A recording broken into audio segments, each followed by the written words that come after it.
예, 우리 지난 시간에 중요한 거, 칼케톤 신조에서 가장 중요한 거, 제가 여러분이 얘기한 거, 혼동되지 않고 변하지 않고 분할되지 않고 분리됨이 없이 연합되었다. 요거는 잊어먹지 않으시면 감사하겠습니다. 그러면서 이제 조금 제가 서두에서 조금 말씀드렸듯이 경륜적 삼위일체에 대해서 조금 우리가 좀 이해를 좀 하고 넘어가면 좋겠습니다. 경륜적 삼위일체라는 말은 다른 조직 신학에 보면 경세적 또 기능적 계시적 이렇게 번역을 하기도 합니다.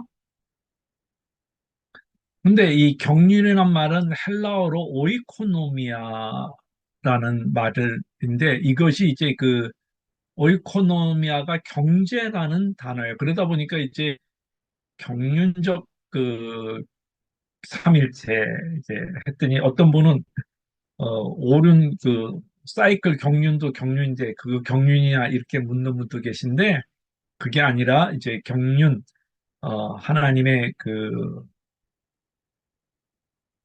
섭리를 나타나는데 요 단어를 이해하기 위해서는 경륜적 삼위일체는 갈라디아서 4장 4절을 봐야지만 이해합니다. 갈라디아 4장 4절에 보면 때가 참회. 이 때가 참회라는 단어가 굉장히 중요한데 헬라어로는 플레로마라고 이제 말합니다. 이 플레로마라는 것은 찬 때를 말해요. 그냥 뭐 조금 찬 때가 아니라 그래서 이제 하나님의 그 때가 차서 아들을 보내시고 율법 아래 나게 하시고 돌아가시게 하시고 이제 하나님의 구원이 이제 점점 우리에게 선명하게 다가오는 이 경륜을 가리켜서 이제 삼위일체 경륜적 삼위일체라고 말합니다. 그래서 또 그러면서 요한복음에 보면 내가 심판하면 내 심판이 참되다. 그것은 내가 혼자 있는 것이 아니요 나를 보내신 아버지와 함께, 즉 성부와 함께 심판한다. 그러면서 또 나를 보내신 분이 나와 함께한다. 그분은 나를 혼자 내버려 두지 않고 내가 언제나 아버지께 기뻐한 일을 하기 때문이다. 그래서 주님이 하나님과 내가 이제 함께 한다는 것이요. 그래서 이 경륜적 삼위일체라는 것은 융엘이라는 분이 이제 예, 했는데 어쨌든 이 그 경제라는 이것이 이제 예, 경륜적인 삼일체로 이제 번역이 됐다라는 것만 이해하시면 되겠습니다. 그래서 그 다음에 존재로적인 삼일체라는 말이 온톨로지칼이라는 말인데요. 이것은 본질적, 내재적 또는 영원한 삼일체라는 말로 여러분이 이제 책을 읽다 보면 본질적 삼일체, 또 어떤 때는 내재적 삼일체, 어떤 때는 영원한 삼일체 이렇게 설명하는데 이게 다 같은 말이에요.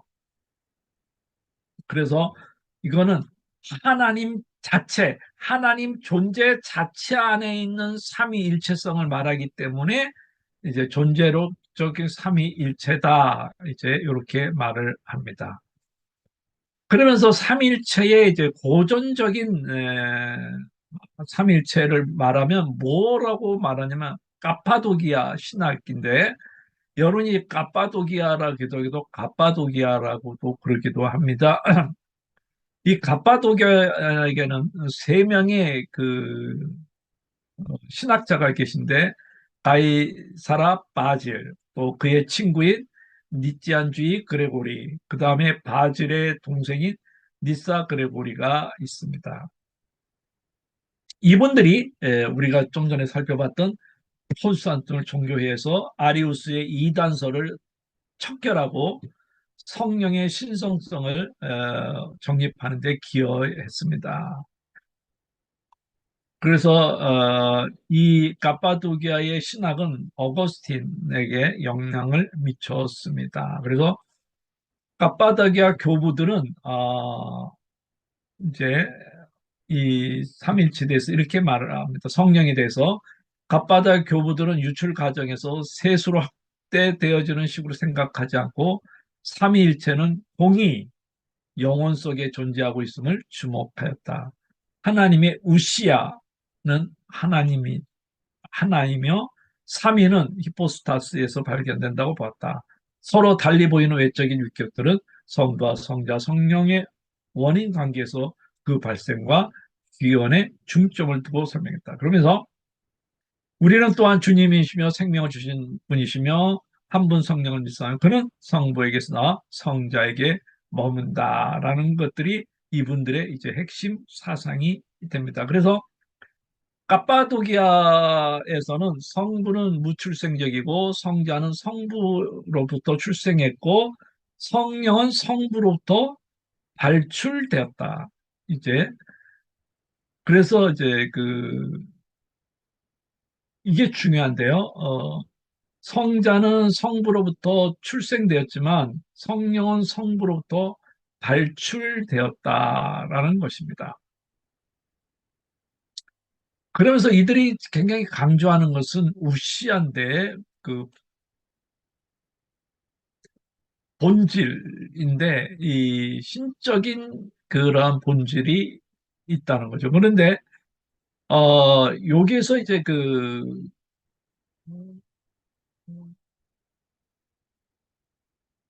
그 이제 위격들이 이제 그 우리가 이제 인간적으로 살려면 자꾸 종속을 시키려고 그러는데 그렇지 않다는 거예요. 그래서 새 인격은 전능하시고 전지하시고 영원하신데 이것이 이제 어,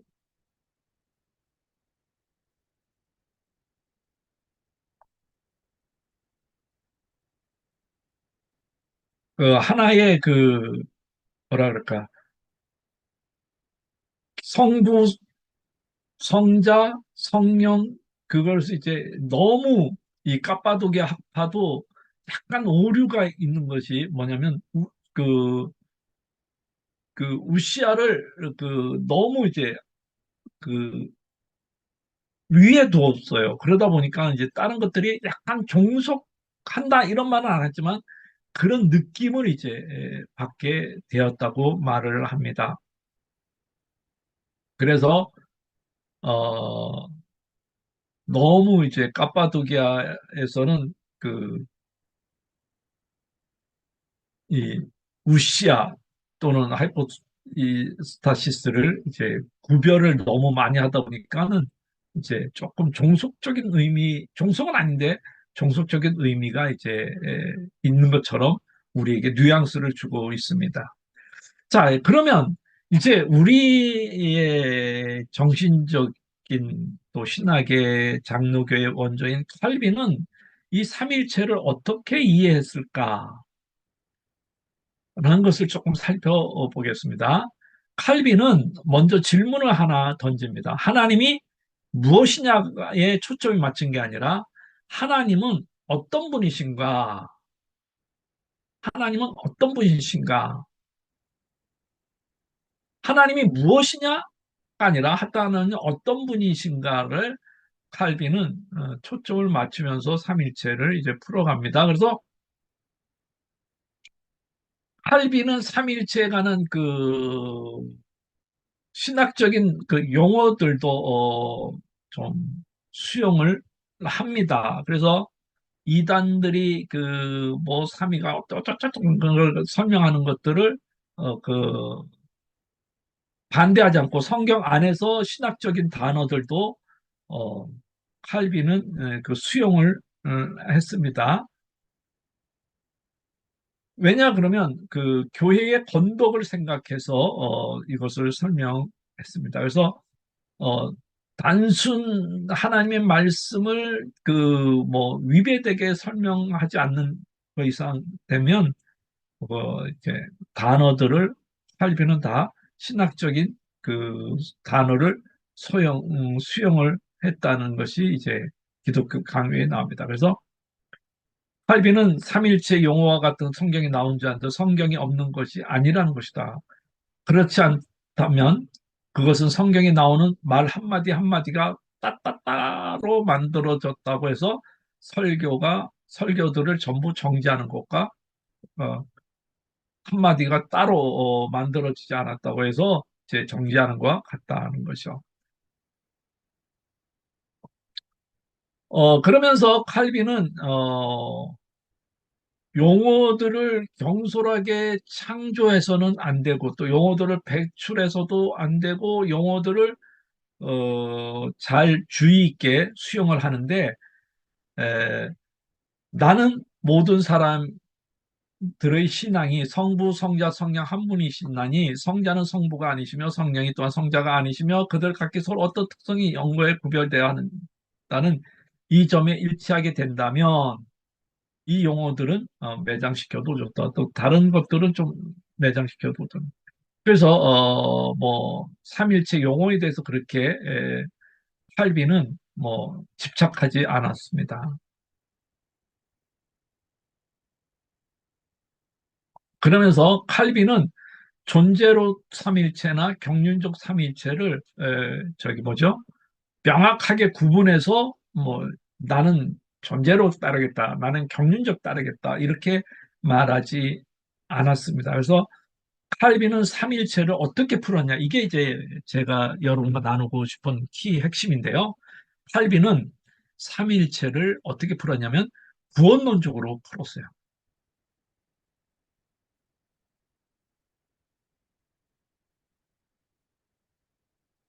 이거는 아타나시우스에서 나타난 것입니다. 그래서 칼빈은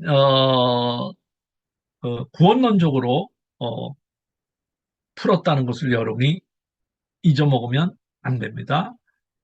그래서 삼일체 교리는 예수 그리스도의 신격과 그에 어울려 놓으신 구원의 확실성을 증거한다. 칼빈의 삼일체의 목적은 삼일체가 존재하는 것은 이제 구원을 위해서 말하는 것입니다. 그래서 칼빈이 제일 기독교 강요 십자에서 강조하는 게 뭐냐면 세례를 굉장히 강조해요. 그래서 칼빈이 삼일체 설명한 주석 중 하나는 그러므로 너희는 가서 모든 족속을 제자 삼아 아버지와 아들과 여기 삼일체 나오죠. 아버지와 아들과 성령의 이름으로 세례를 베푸는 거. 여기 이제 삼일체가 나오면서 칼빈은 이거를 굉장히 세례를 굉장히 강조했습니다. 그래서 어, 칼빈 핸드북이라는 책에도 보면 이런 말이 있습니다. 성부와 성자와 성령의 이름으로 세례를 주라는 예수의 명령은 한 하나님의 이름으로 세례를 받게 된다는 것은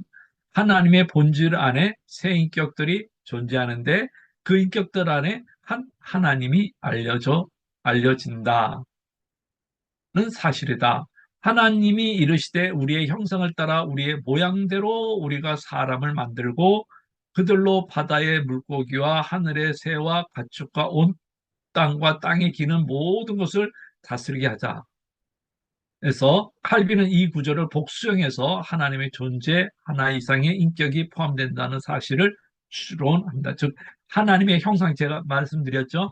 엘로힘인데 이미 그 복수이기 때문에 세상 그래서 칼빈은 그 삼일체의 구원론적으로 하면서 성부, 성자, 성령의 이름으로 세례를 주는 것을 굉장히 강조했습니다. 그래서 칼빈의 이사야 주석에서 보면은 이런 말이 있습니다. 나는 우리가 다른 데서 읽었던 우리 모양대로 우리가 사람을 만드는 구절에서 이 구절은 하나님 안에 삼위가 있음을 지적해 준다는 견해를 찬성한다.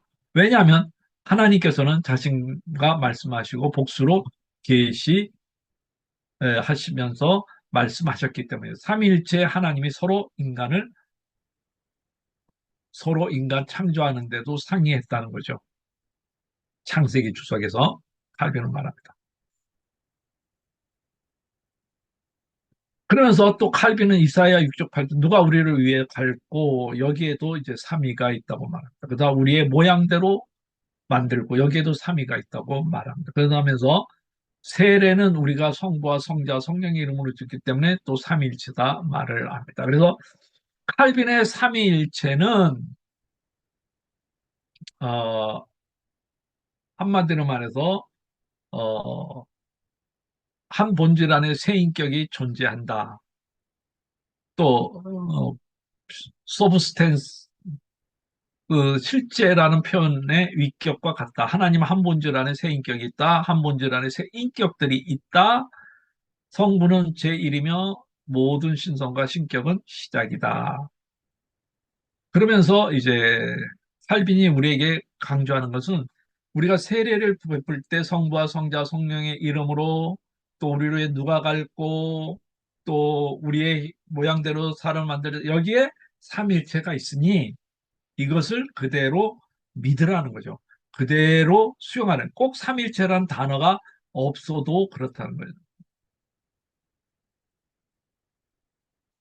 그래서 삼일체가 이제 왜 중요하냐 그러면 신학 전체에 영향을 미치기 때문에 그렇습니다. 그래서 이 삼일체를 알아야지 제대로 구원의 길을 갈 수 있고 삼일체를 이해함으로 하나님의 그 사상 또 기독교 유일한 것들을 우리가 알 수 있고 또 창조 이전에 또 하나님이 어떤 식으로 우리에게 영향을 미쳤는가를 삼일체 수 있다는 거예요. 그래서 그러면서 하나님 중심 신학을 구성하는 데 있어 이 중심이 삼일체다.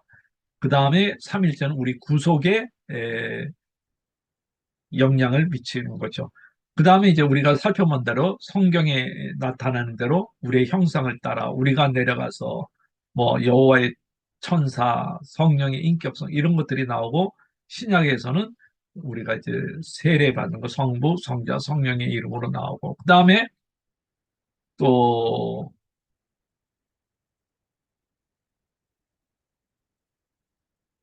이제 한 소년이 이제 연줄을 이렇게 연을 날리고 있었는데 너무 높이 나가니까는 이제 연은 위에 있는데 줄이 안 보이잖아요.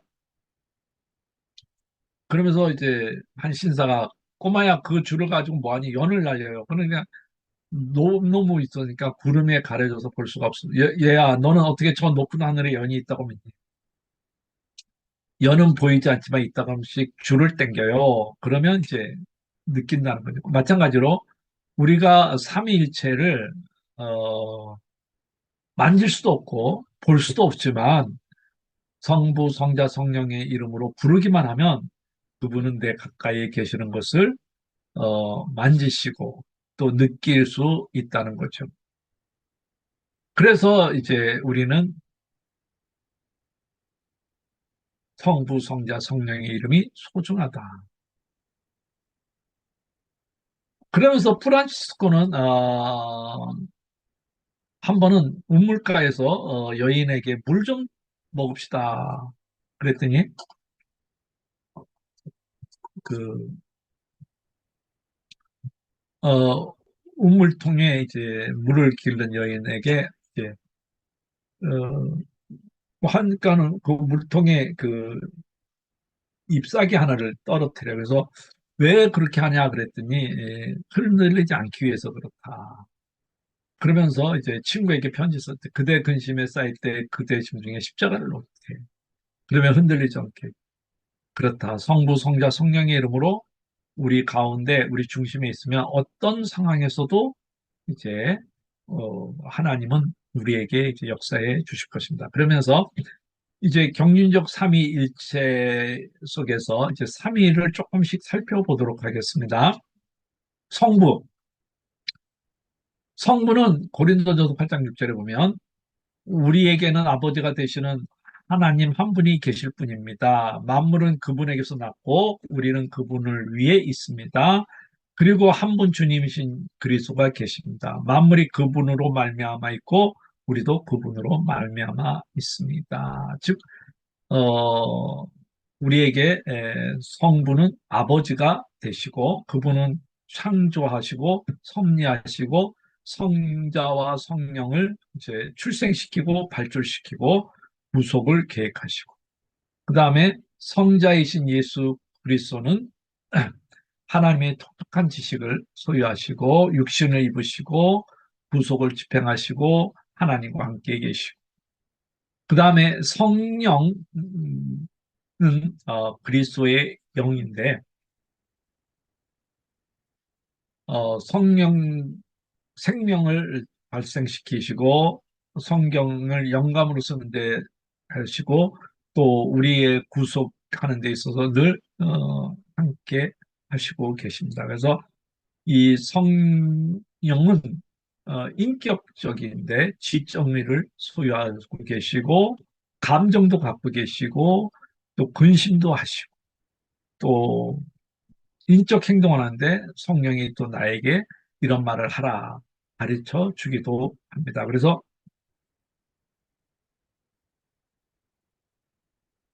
성령은 그분의 본성 깊은 곳에 다른 인격을 생각하시고 의지를 가지고 계시면 즐거워하고 느끼고 사랑하시고 무엇인지 바라고 고통당하고 계십니다.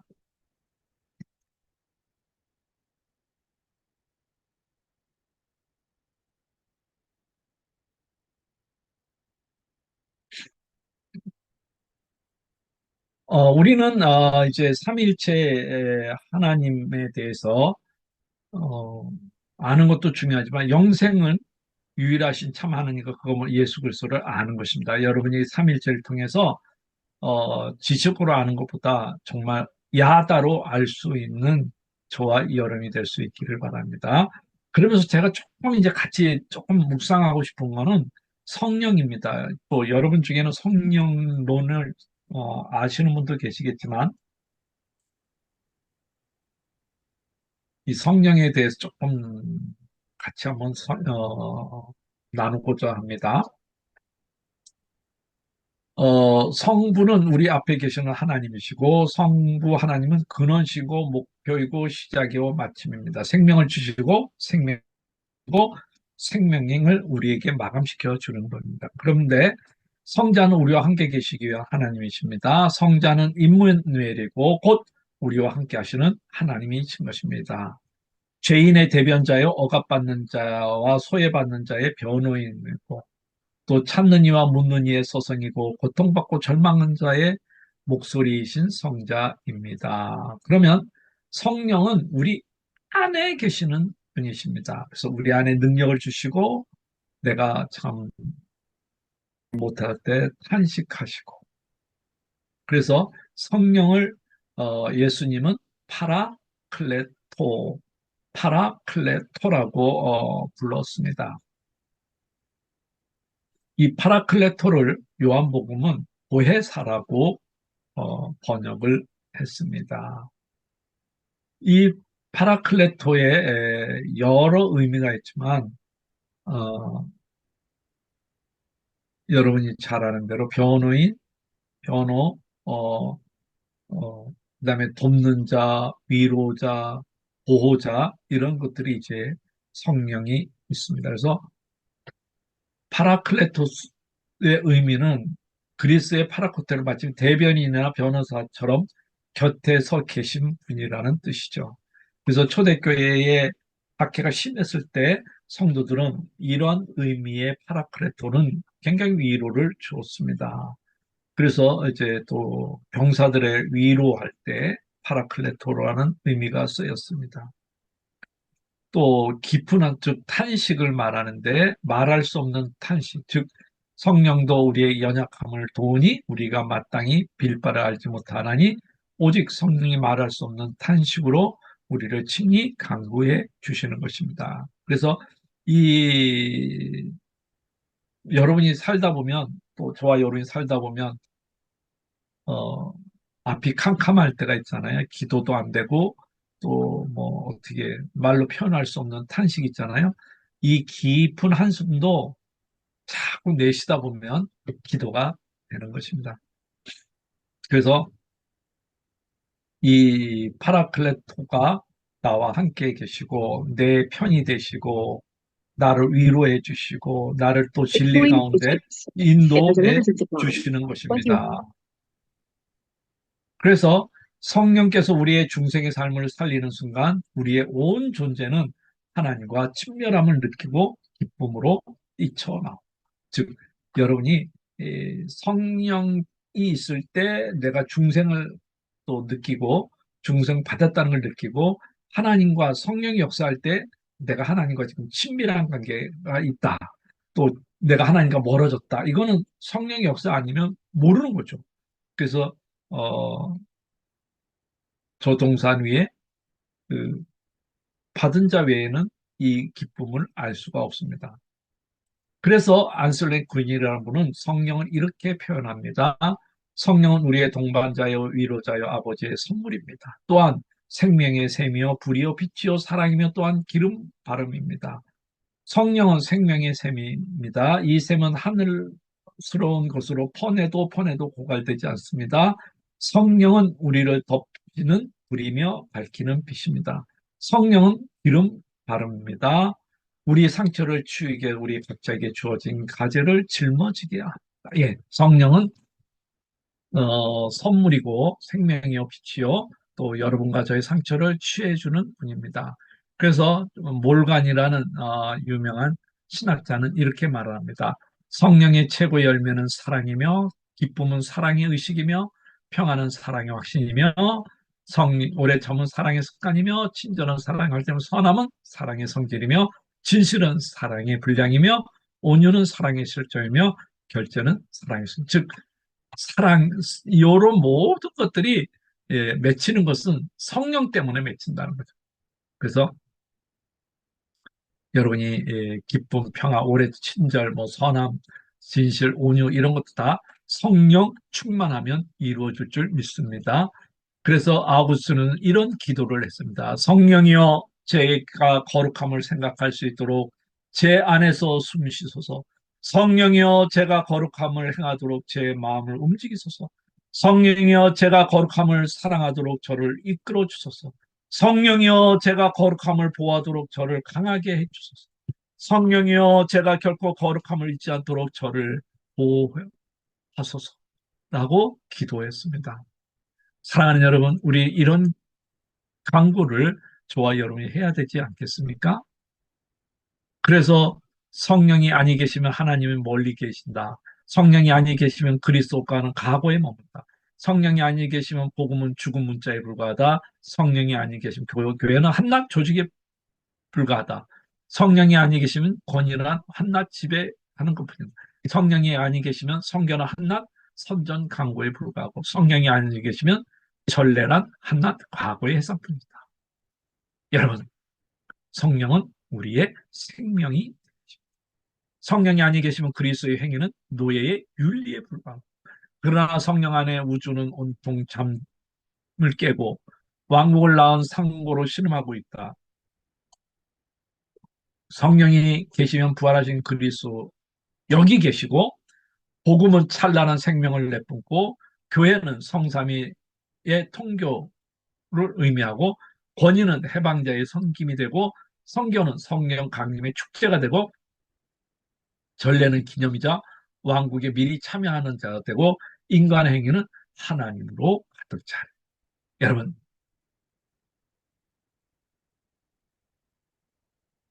삼일체 하나님 성령을 참여하시기를 바랍니다. 그러면서 토저는 이런 말을 합니다. 믿음은 단번에 이루어지는 행위가 아니다. 삼일체 하나님을 마음으로 계속해서 뭐 하는 것이다? 바라보는 것이다. 여러분 삼일체 하나님은 이론적으로 이해 못해도 그냥 믿고 따라가면 되는 것입니다. 그래서 어거스틴은 이런 말을 했습니다. 하나님이 천지 창조하기 전 무엇을 하고 계셨는가? 너무 궁금하잖아요. 하나님은 너무 깊은 신비를 꼬치꼬치 파고드는 사람을 위해서 지옥을 만들었다. 천사가 바늘 끝에 몇 명이나 앉을까? 뭐 이런 거에 너무 궁금하면 그런 사람을 위해서 지옥을 만들었다는 삼일체는 믿는 겁니다. 여러분이 삼일체를 알고 있어도 믿지 않으면 소용이 없어요. 그래서 이혜인 씨는 이렇게 말합니다. 나에게서 당신을 빼면 나는 아무것도 남지 않는 가난뱅이 여인. 나에게 당신의 옷을 입히면 아무것도 부러울 것이 없는 공중 여인. 하나님, 당신은 아무래도 기적의 신입니다. 보이지 않는 당신이 순간마다 내 안에 살아오시니 내가 감히 당신을 사랑하나요? 당신은 물입니까? 불입니까? 바람입니까? 자, 물, 불, 바람 무엇입니까? 그러나 보세요. 제가 말했던, 아버지가 말했던 사랑하면 진리를 알게 된다 그러지 않았습니까? 사랑하는 자에게만 사랑으로 탄생하는 사랑의 신이 삼일체 사랑해 보십시오. 알게 됩니다. 사랑해 보십시오. 경험하게 될 것입니다. 삼일체 팔케톤 컨스탄폴 믿게 하신 줄 몰라도 삼일체를 사랑하는 여러분이 되기를 바랍니다. 그 삼일체에 이단들이 있습니다. 말한 대로 이제 군주론, 단일신론, 독재론인데 이들은 이제 또 초대교회 영지주의자, 말시온 이런 이단들이 되겠습니다. 그래서 이들은 그 예수의 영의 그 스피릿이 아니라 로고스가 임했다고 말하는 사람들입니다. 그래서 여기에 보면 이제 그 군주신론이 두 개로 나눠지는데 양태로 단위신론과 그 동력적 단위신론으로 나눠집니다. 어, 양태론적 단위신론은 뭐냐 그러면 성부순환설로 노에투스라는 사람이 이제 주장을 했던 것입니다. 그래서 이거는 이제 성부, 성자, 상미가 각기 다른 형태를 가진 동일한 의미안을 보았는데 성부, 성자, 성령은 하나님 동시에 동일 본질에 속해 그 이름으로만 구별된다는 것이다. 그래서 삼위 양태설이라고 말합니다. 이 이유는 여러분 이런 말은 성부 시대, 성자 시대, 성령 시대 이런 것들이 이제 다 여기에 해당되는 양태론 다니실론자들이 주장하는 것들입니다. 그러면서 이들은 또 비유를 쓰는 게 수증기가 물이 되고 물이 얼음이 됐다. 또 사람의 생각과 말과 행동. 또 어떤 분은 설명할 나는 교수요, 목사요, 아버지다. 그래서 이렇게 설명하는 거예요. 그 성부는 또 태양이고 성자는 광선이고 성령은 태양으로부터 나온 열이다. 이렇게 주장하는 것들이 이제 그 성부 결국은 뭐예요? 성자의 고난이 즉 예수님이 고난받는 거, 그 이제 경속돼 있으니까 그래서 이걸 다른 말로 성부 고난설이라고 말을 합니다. 그래서 여러분이 이런 비유를 많이 들었을까요? 수증기, 물, 얼음 이런 것들이 다 그 양태론적 단위신론이라는 것들을 염두에 두고 또 그러면서 이제 시빌리안주의가 나오는데 이분도 이제 조금 비슷하게 주장을 했습니다. 그 다음에 동력적 단위신론 또는 역동적 군주신론, 양자론이라 그러기는 한데 예수님이 언제 신이 되었느냐? 예수님이 언제 신이 되었느냐? 그거는 예수님이 세례받을 때 그랬다는 거예요. 동정녀에게 인간일 때는 그냥 인간이었다가 세례받을 때 신이 됐다는 거예요. 그래서 예수님이 우리의 구세주가 될 수 있던 건 그분이 온전히 순종했다는 거죠.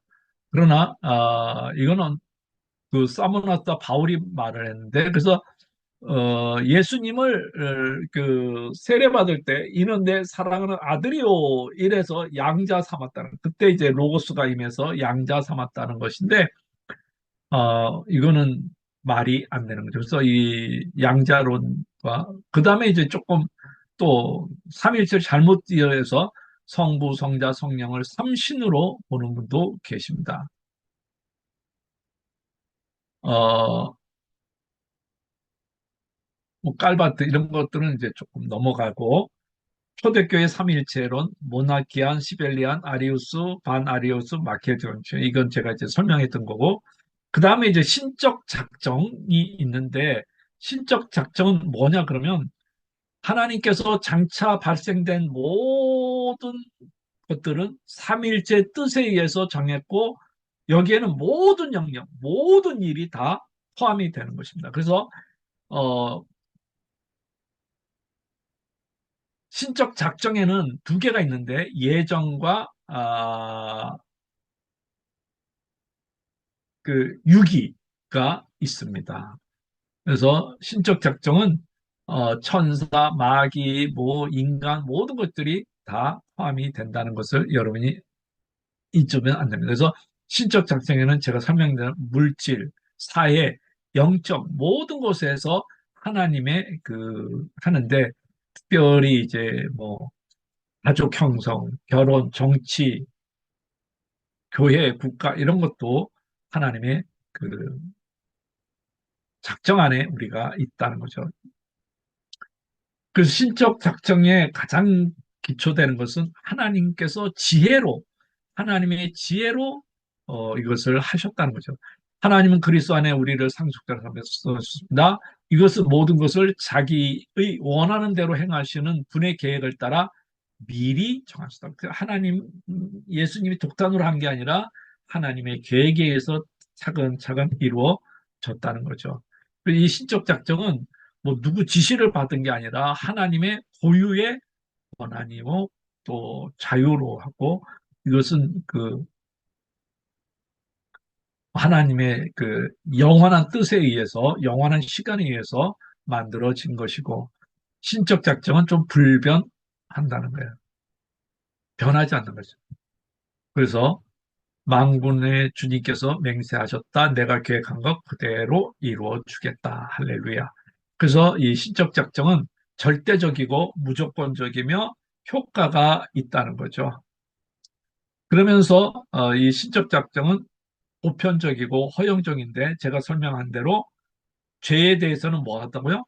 허용적이다. 죄의 허용. 그래서 사도행전에 보면 하나님께서 지나간 세대에는 이방 민족들이 자기네 방식대로 살아가게 내버려 두셨습니다. 그 다음에 신적 작정의 가장 클라이막스는 뭐냐면 하나님의 영광이에요. 하늘은 하나님의 영광을 창조 드러내듯이 신적 작정의 가장 것은 하나님의 영광을 찬미하는 사람이 되고 또 찬미케 한다는 거죠. 그 신적 작정을 반대하는 분도 계십니다. 왜? 하나님의 그래서 인간의 자유의지를 줬는데 그거는 그 뭐냐? 또 사람이 죄를 짓는데 그러면 하나님이 그 작정한 것도 내가 죄를 짓고 싶다? 뭐 하나님께서 작정한 거니까는 그 하나님이 죄 지은 거 아니냐? 그다음에 뭐 내가 구원받으려 하나님이 작정했으면 내가 뭐 노력 안 해도 구원받을 거 아니냐? 뭐 이렇게 반론을 제시하는데 그것은 조금 어리석은 거죠.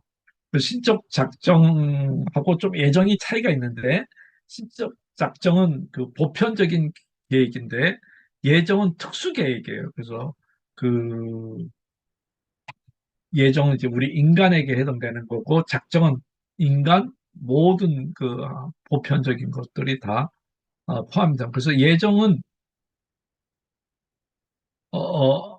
뭐냐 그러면 신적 작정은 일반적이고 예정은 특수적인 하나님의 경륜으로서 도덕적 피조물에 대한 구원의 섭리에 미치는 것이다. 즉 하나님이 나를 구원하신 것은 그 예정에 속한 거죠. 그래서 예정의 범위는 선악간의 모든 사람, 선악간의 천사도 예정이 포함되어 있습니다. 그래서 예정에는 두 부분이 있습니다. 하나는 선택이 있고 하나는 유기가 있고 하나님은 음, 그 죄인 가운데 얼마를 선택할 수 있는 것도 하나님의 거죠. 그래서 왜 이스라엘을 택했는가? 그 하나님의 주권이죠. 또 나를 구원받기 위해서 선택한 것도 하나님의 그 주권입니다. 근데 유기는 뭐냐 그러면 어, 죄에 대해서는 그 허용하는 거예요. 그 사람이 자꾸 그 죄를 자꾸 짓고 싶으면 그냥 네 멋대로 해라. 그래서 사람에 대한 관가 그냥 못 본 척 하는 거죠. 그리고 이제 이 죄로 이제 합니다. 그래서 이 돌투신경에 보면 유기에 대해서 또 선택에 대해서 잘 말하고 있습니다. 하나님의 은혜로 선택과 험한 유기에 대해서 부정하는 사람들에게 우리는 다음과 같은 사도들의 가르침을 대답한 이 사람아 네가 유기에 하나님을 힐문하느냐 내 것을 가지고 내 뜻대로 까시냐. 내가 선함으로 네가 악하다 보이나.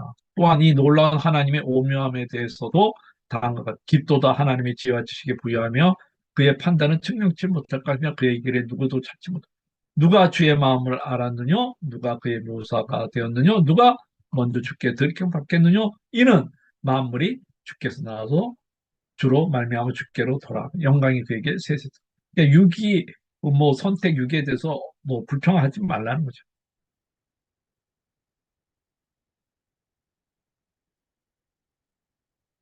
페커도 하나님은 사랑을 베풀고 어느 누구 버리지 않는다. 선한 목자이신 그리스도는 양을 절대로 놓치지 않는다.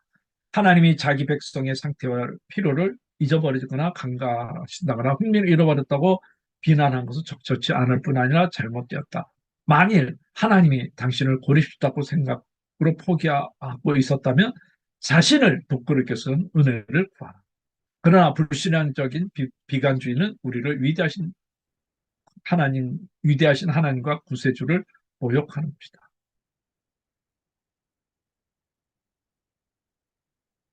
그래서 사랑하는 여러분, 로렌스는 이런 말을 했습니다. 우리 생애가 이 땅에서 낙원을 누리고 평안을 누리고자 하면 겸손히 하나님과 친밀한 관계를 누려야 된다고 말을 합니다.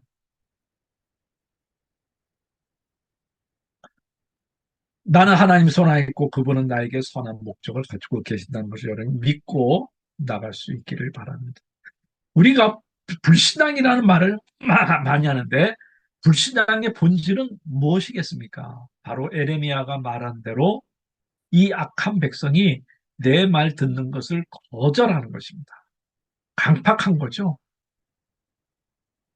그래서 패커가 또 말합니다. 참된 견성과 경건의 표지는 뭡니까? 내 말을 듣고 떠는 것이다. 사랑하는 여러분, 여러분 하나님 말씀을 듣을 때 떨립니까? 그러면 겸손한 사람. 하나님의 말씀이 안 들고 자꾸 성령의 감동을 리젝트합니까? 그러면 여러분은 교만한 거죠.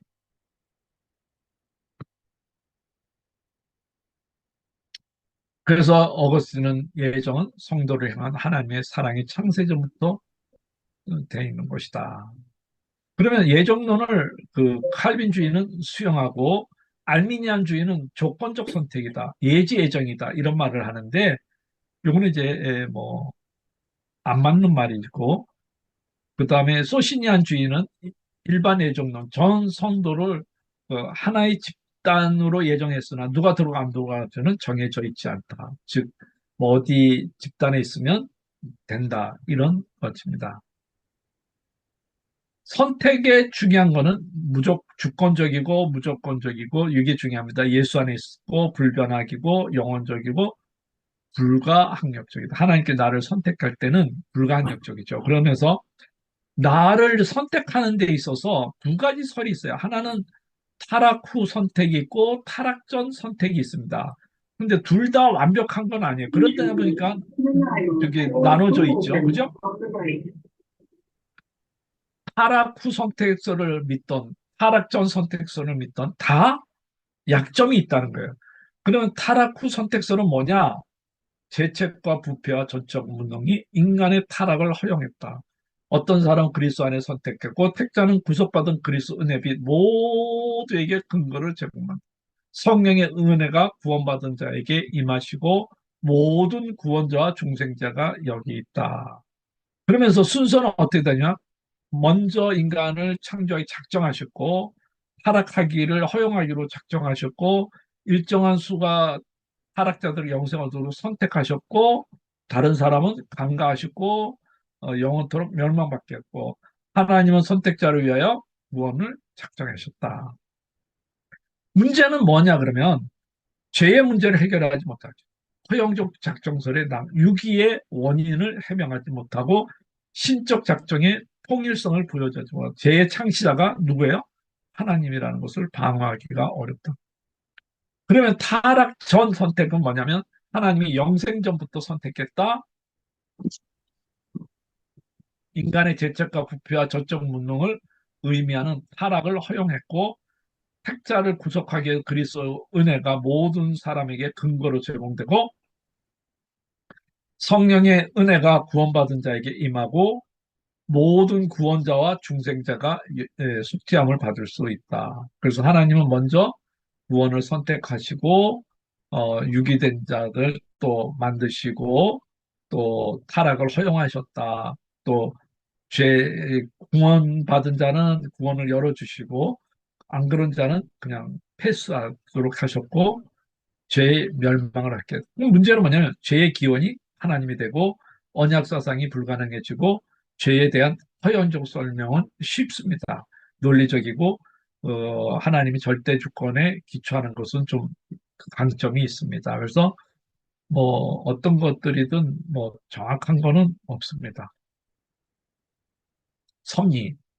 어, 섭리는 하나님께서 통치 목적을 달성하기 위해 세우신 규정 또는 모든 피조물을 위해 나타나 돌보시는 하나님의 관계되는 재반 역사를 섭리라 그러는데 이 섭리는 보편적이고 세밀하게 또 모든 세계와 인간의 사변을 주관하게 되시고 이 섭리에도 죄에 대해서는 허용적이고 그래서 보편성에만은 인간부터 모두 참새 한 마리 떨어지고 팔리는 것까지 다 간섭하는 게 하나님입니다. 그래서 섭리에는 세 가지 요소가 있는데 보협통입니다. 보존, 협력, 통치. 그래서 하나님께서는 그 만물을 보존하시고 그래서 그또 나를 보호해 주, 내 영혼아 주를 따르니 주의 오로지 나를 붙든다. 그래서 우리를 뭐 하나님이 세상을 만들어 놓고 파괴하는 것이 아니라 잘 보존한다는. 그다음에 협력 그러면서 그 하나님과의 선악간의 모든 행위의 역사는 같이 협력하되 죄에 대해서는 인간의 책임이 있다라는 것을 말을 합니다. 그래서 주께서 흑암에 지어 밤이 되게 하시며 살림의 모든 짐승에 기어 나오나이다. 젊은 사자들은 그들의 먹이를 쫓아 부르지만 그들의 먹이를 하나님께 구하였다. 즉, 하나님, 여기 보면 부르짖으니까 먹이를 하나님께 구하였다. 그래서 하나님께서 이제 협력하는 거죠. 통치, 이 땅을 하나님께서 통치하신다. 하나님의 지배를 벗어나는 것은 없다. 크든 작은이든 선이든 악이든 모든 것이 하나님의 통치에 있다. 그러면서 하나님의 섭리는 세 개가 있는데 일반 섭리, 자연 현상에 대한 섭리입니다. 그다음에 특별 섭리, 인류 전반에 대한 섭리죠. 최고 섭리는 바로 저와 여러분을 구원시키고 또 구원을 보존하고 구원에 이르도록 하는 섭리입니다. 그래서 뭐 섭리는 다 포함이 됩니다. 그래서 웨스트민스터 신조에 보면 하나님의 섭리하시는 이런 지극히 거룩함과 지혜와 권능으로서 모든 창조물과 그 모든 행동을 보존하시며 통치한다고 말을 합니다. 하이델베르크 요리문답에도 꽃잎이나 풀잎, 비, 가뭄, 풍년, 흉년, 음료나 음식이나 음료, 건강이나 병, 번영이나 가난 모든 것들이 하나님의 아버지의 손길에서 나온다고 고백을 하고 있습니다. 예, 우리는 좋은 것만 하나님의 선한 거라고 생각하지만 하일대그 요리 문답은 나쁜 것도 사실 그렇잖아요. 가뭄, 뭐 흉년, 병, 가난 이런 것들은 나쁘잖아요. 근데 이것도 다 아버지로부터 온다고 말을 합니다.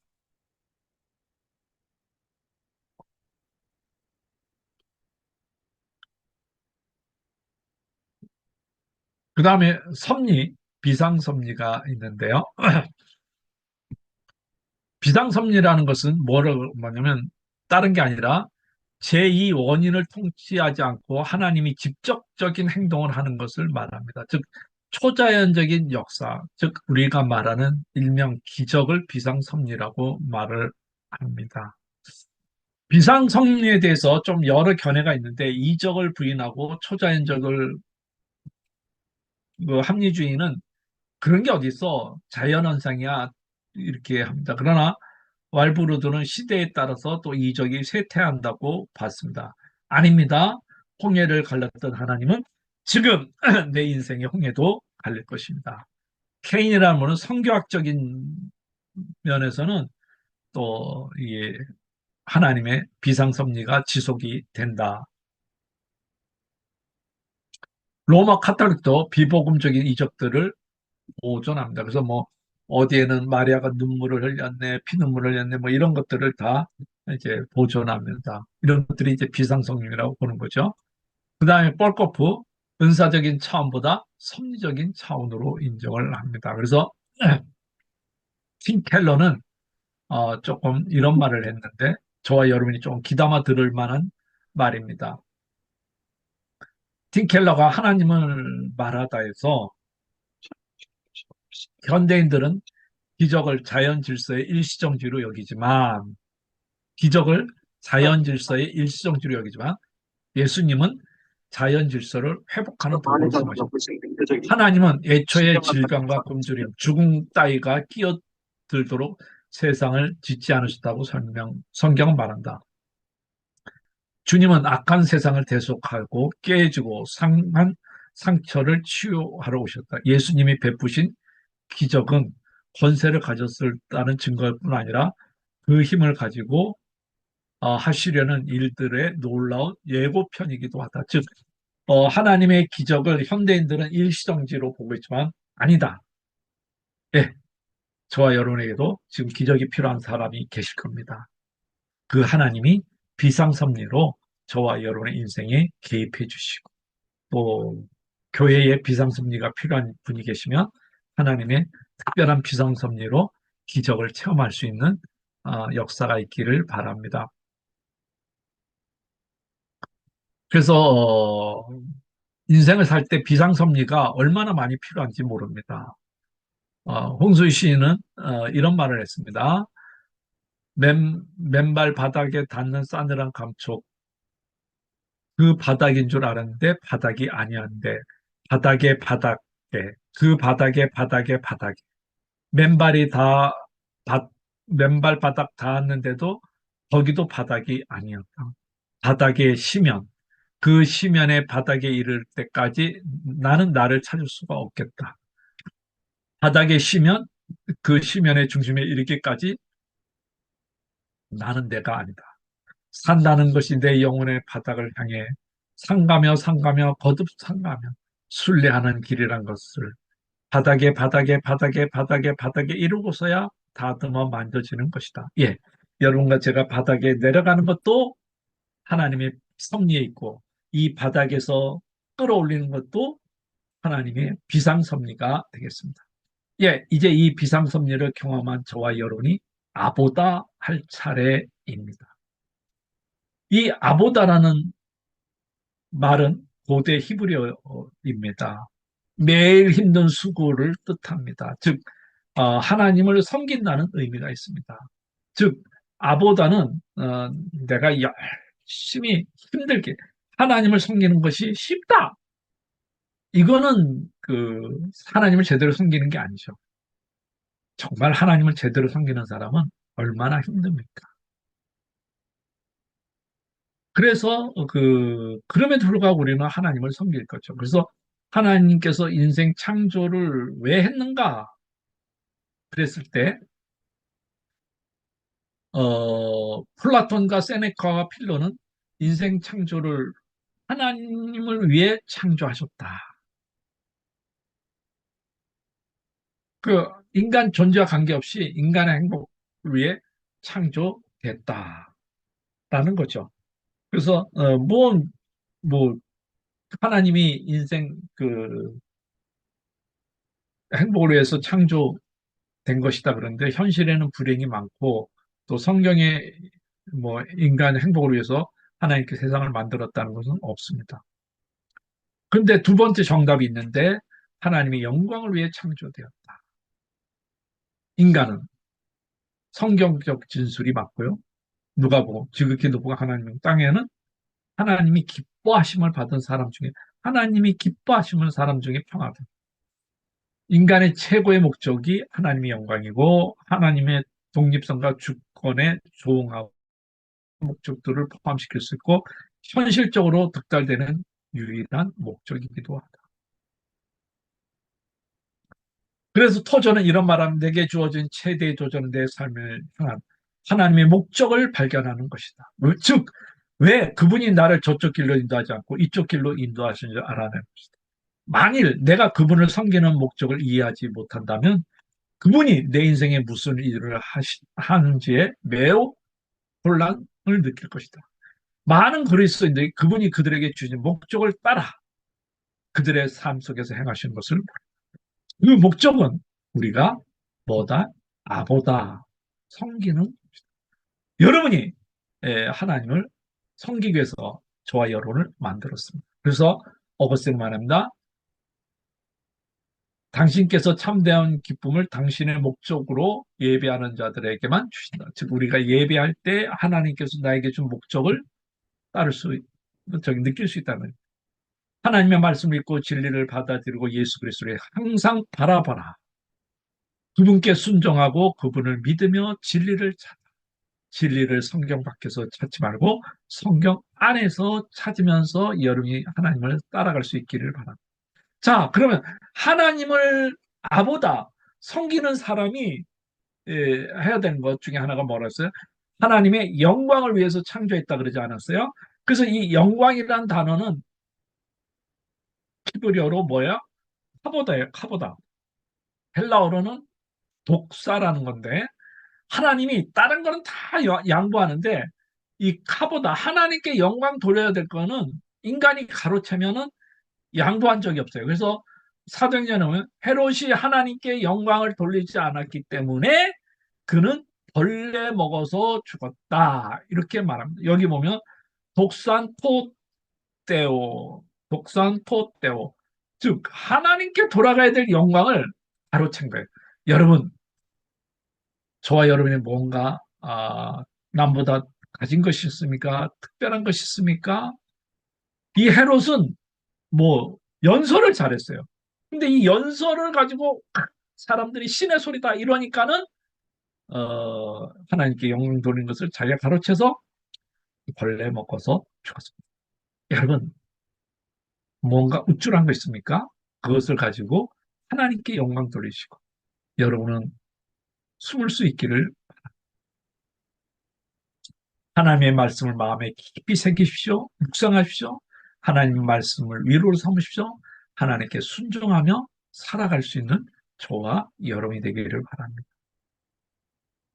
그러면서 하나님이 섬기는 사람이 꼭 기억해야 될 단어, 즉 하나님께 영광 돌려야 될 사람이 꼭 기억해야 될 단어는 말라크 엘로하이크라는 것입니다. 말라크 엘로하이크.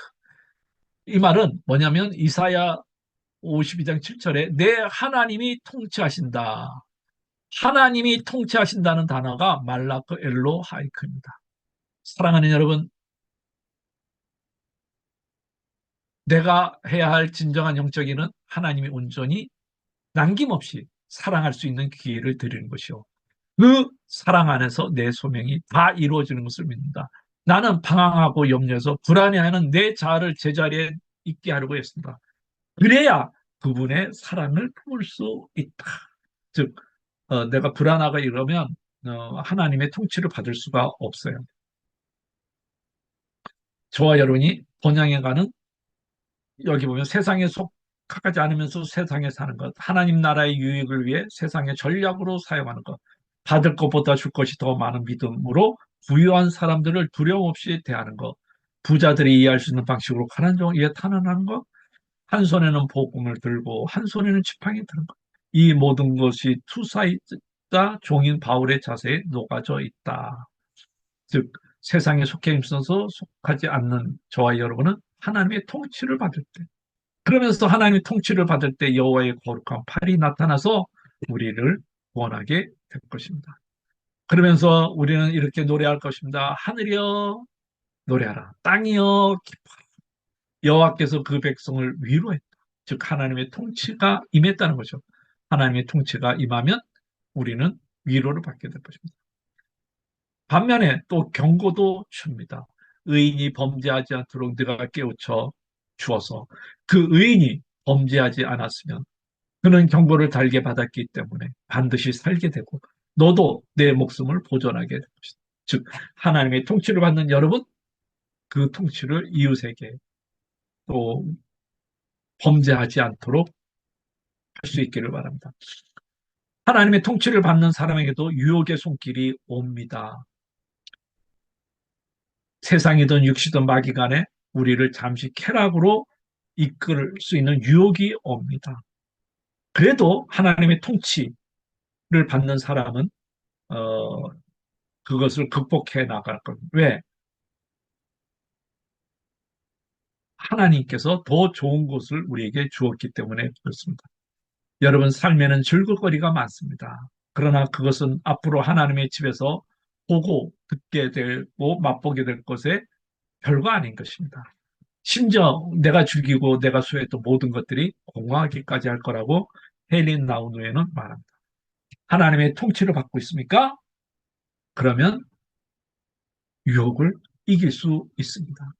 여러분, 단테는 연옥, 연옥편에서 이렇게 말합니다. 나는 배라기로였어요.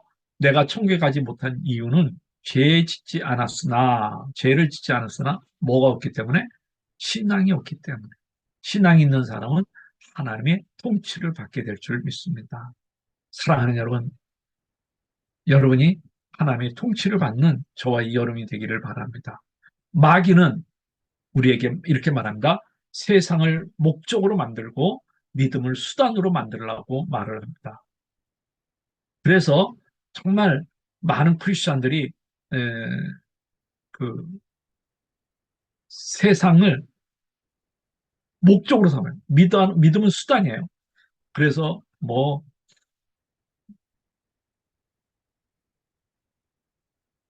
그 신앙이 꼬꾸라지는 것을 많이 봅니다.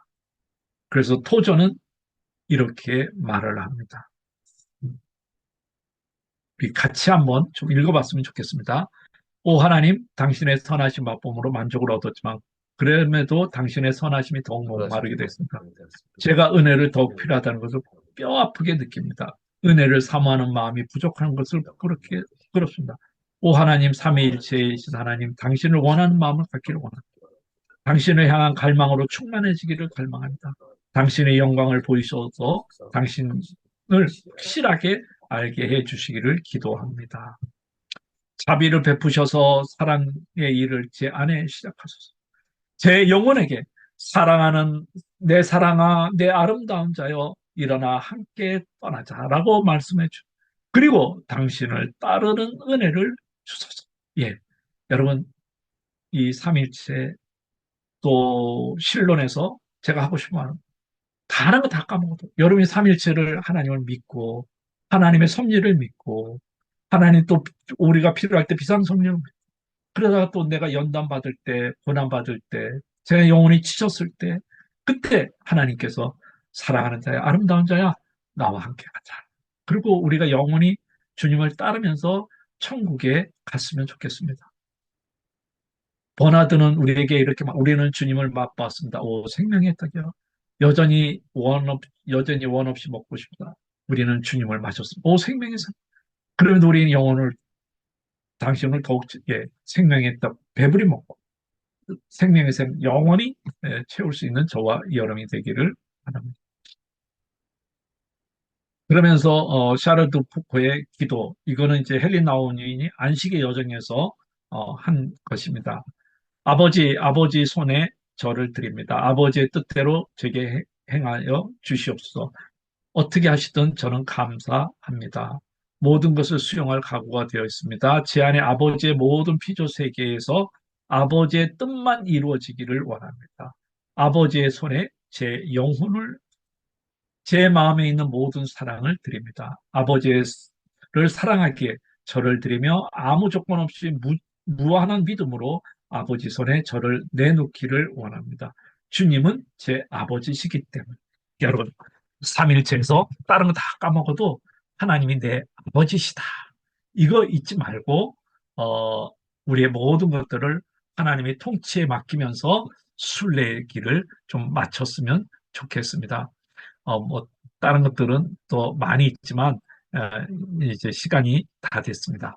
그러면서 바울의 고백이 저와 여러분이 좀 고백이 됐으면 좋겠습니다. 삼일체를 알고 그 복음을 전하는 저와 여러분이 되면서 주 예수께 받은 사명, 곧 하나님의 은혜의 복음을 증거하는 일을 다하면 나의 목숨이 조금 더 예, 삼일체 알았습니까? 복음을 전하는 좋은 툴이 되기를 바랍니다. 이 복음을 위해서 저와 여러분이 아낌없이 할 수 있기를 바랍니다. 그러면서 힘들 때마다 사람에게 복종하는 것보다 하나님께 복종하는 것이 마땅하다는 베드로 사도와 또 우리의 믿음의 사도들의 말이 저와 여러분이 되기를 바랍니다. 복음 전하다 보면 어려움이 많았지만 하나님께 복종하면서 나아갈 수 있기를 바랍니다. 그러면 하나님이 예, 국률이 타는 풀무에서도 우리를 구원해 주실 줄 믿습니다. 그리고 하나님을 저와 여러분이 에, 영적인 눈을 떠서 자세히 보고 손으로 만지는 하나님의 말씀을 전할 수 있기를 바랍니다.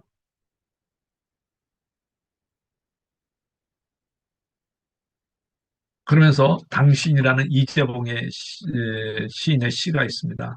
당신을 처음 만나는 날 가슴에 불길이 타올랐습니다. 불길은 바람처럼 온몸을 휘감았습니다. 나는 바닥에 엎드린 채 당신을 바라보며 살겠다고 부르짖었습니다. 나를 사랑하여 스스로 목숨을 버린 당신만을 의지하며 살겠다고 다짐했습니다. 제 많은 나를 말없이 품어주신 당신. 나는 당신 곁을 떠날 수 없습니다. 이제 내가 사는 것이 아니라 내 안에 당신이 살고 있습니다라는 고백이 저와 여론의 고백이 됐으면 좋겠습니다. 우리의 첫사랑이 식지 않고 불길처럼 타오르고 마지막 날 주님 앞에 섰을 때 이 삼일체 하나님께서 저와 여론에게 금면류관을 씌워줄 수 있는 저와 여론이 되기를 바랍니다. 그래서 정말 하나님 안에 모든 것이 다 있습니다. 그것을 믿고 나아갈 수 있는 저와 여러분이 되기를 바랍니다. 그러면서 정철의 그 내머리 사용법에 나온 글자가 하나 있는데요. 재밌어 좀 알려드리고 마치고자 합니다. 당신 곁에 자판기가 있다면 행이라는 글자를 영문 자판으로 놓고 쳐보세요. 그러면 이제 GOD가 된다는 거죠. 행복도 불행도 행복도 행운도 불행도 모두 다 신의 뜻이랍니다. 행복을 능력이라며 너무 크게 웃지도 말고 불행을 무능이라고 너무 슬피 울지도 마세요. 차분하게 신의 다음 뜻을 기다려. 예, 우리의 모든 것들이 하나님의 손에 있음을 믿읍시다. 그분의 섭리 안에 있음을 믿읍시다. 그분의 비상섭리가 내 인생의 바닥에서도 어, 섭리하여 구원시켜 주실 줄 믿습니다. 잠시 기도하고 마치겠습니다. 하나님, 감사합니다. 긴 시간, 귀한 분들과 귀한 시간을 나눴습니다. 다른 건 다 모르지만 내 영혼을 하나님께 맡겨 내 모든 삶을 하나님의 통치 안에 있게 하여 주시옵소서. 당신을 만났던 그 순간, 당신을 사랑했던 그 사랑, 식지 않게 하시고 주님 오시는 날까지 불타오르게 하시고 믿음의 선한 싸움을 싸울 수 있는 용기를 주시고 달려갈 길을 마칠 수 있는 믿음을 허락하여 주옵소서. 예수님의 이름으로 감사하며 기도드리옵나이다.